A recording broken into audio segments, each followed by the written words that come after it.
Hi, it's Mrs. Tucker. Today's story is Lesson 7, which is actually part of Unit 2 in our Journeys curriculum. And the title of our story today is The Ugly Vegetables, and it's by Grace Lin. So we're going to meet the author and illustrator, Grace Lin. The Ugly Vegetables tells the true story of something that happened to Grace Lin when she was little. The book caused a big problem in her family because she didn't include her two sisters in it. They made her promise to put them in her other books, which she has done. Dim Sum for Everyone and Kite Flying are about a family with three girls, just like the Lin family. So let's talk about our genre for this story, or what type of story we have.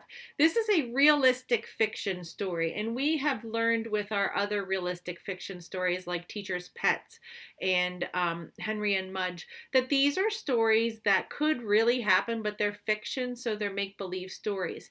But over here, when we were talking about the author, it said that it is a true story. So this story really did happen to Grace Lin, but because she didn't tell the story the way it all the way happened, because she didn't tell the story with her sisters in it, it makes it a fake story. So it is still considered a realistic fiction or a make-believe story because she didn't tell the whole truth when she wrote this story.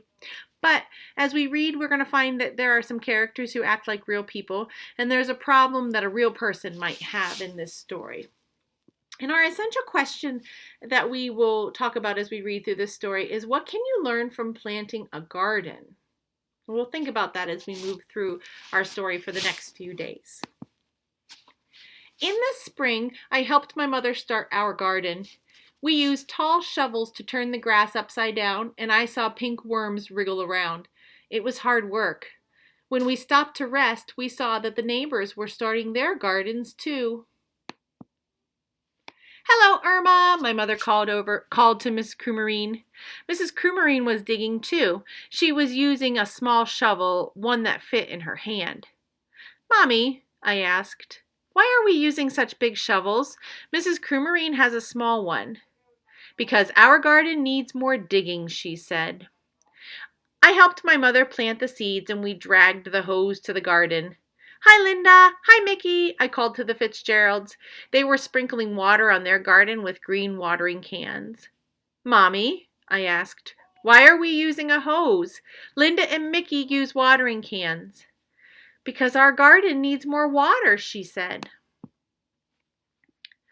Then my mother drew funny pictures on pieces of paper, and I stuck them into the garden. "Hello, Roseanne," my mother called across the street to Mrs. Angel Howe. "Mommy," I asked, "why are we sticking these papers in the garden? Mrs. Angel Howe has seed packages in her garden." "Because our garden is going to grow Chinese vegetables," she told me. "These are the names of the vegetables in Chinese, so I can tell which plants are growing where." One day I saw our garden growing. Little green stems that looked like grass had popped out from the ground. "Our garden's growing!" I yelled. "Our garden's growing!" I rushed over to the neighbors' gardens to see if theirs had grown. Their plants looked like little leaves. "Mommy," I asked, "why do our plants look like grass? The neighbors' plants look different." "Because they are growing flowers," she said. "Why can't we grow flowers?" I asked. "These are better than flowers," she said. Soon all the neighbors' gardens were blooming. Up and down the street grew rainbows of flowers. The wind always smelled sweet, and butterflies and bees flew everywhere. Everyone's garden was beautiful, except for ours. Ours was all dark green and ugly. "Why didn't we grow flowers?" I asked again. "These are better than flowers," Mommy said again. I looked, but saw only black, purple, green vines, fuzzy, wrinkled leaves, prickly stems, and a few little yellow flowers. "I don't think so," I said. "You wait and see," Mommy said. Before long, our vegetables grew. Some were big and lumpy. Some were thin and green and covered with bumps. Others were just plain icky yellow. They were ugly vegetables. Sometimes I would go over to the neighbors and look at their pretty gardens. They would show me the poppies and peonies and petunias to me, and I would feel sad that our garden wasn't as nice. One day, my mother and I picked the vegetables from the garden. We filled a whole wheelbarrow full of them. We wheeled them to the kitchen. My mother washed them and took a big knife and started to chop them. "Ayow!" she said when she cut them. She had to use all her muscles. The vegetables were hard and tough. "This is shouwanghua," Mommy said, handing me a bumpy curled vegetable. She pointed at the other vegetables. "This is shenzai. That's a tonghao." I went outside to play. While I was playing catch with Mickey, a magical aroma filled the air. I saw the neighbors standing on their porches with their eyes closed, smelling the sky. They took deep breaths of air like they were trying to eat the smell. The wind carried it up and down the street. Even the bees and the butterflies seemed to smell the scent in the breeze. I smelled it too. It made me hungry, and it was coming from my house.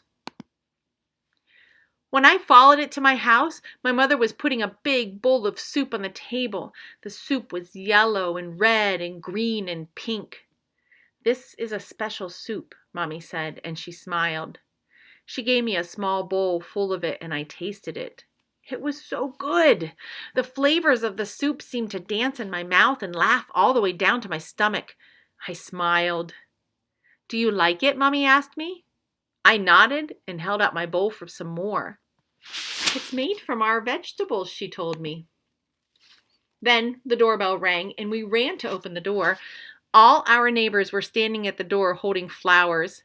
"We noticed you were cooking," Mr. Fitzgerald laughed as he held out his flowers, "and we thought maybe you might be interested in a trade." We laughed too, and my mother gave them each their own bowl of her special soup. My mother told them what each vegetable was and how she grew it. She gave them the soup recipe and put some soup into jars for them to take home. I ate 5 bowls of soup. It was the best dinner ever. The next spring, when my mother was starting her garden, we planted some flowers next to the Chinese vegetables. Mrs. Crewmarine, the Fitzgeralds, and the Angel House planted some Chinese vegetables next to their flowers.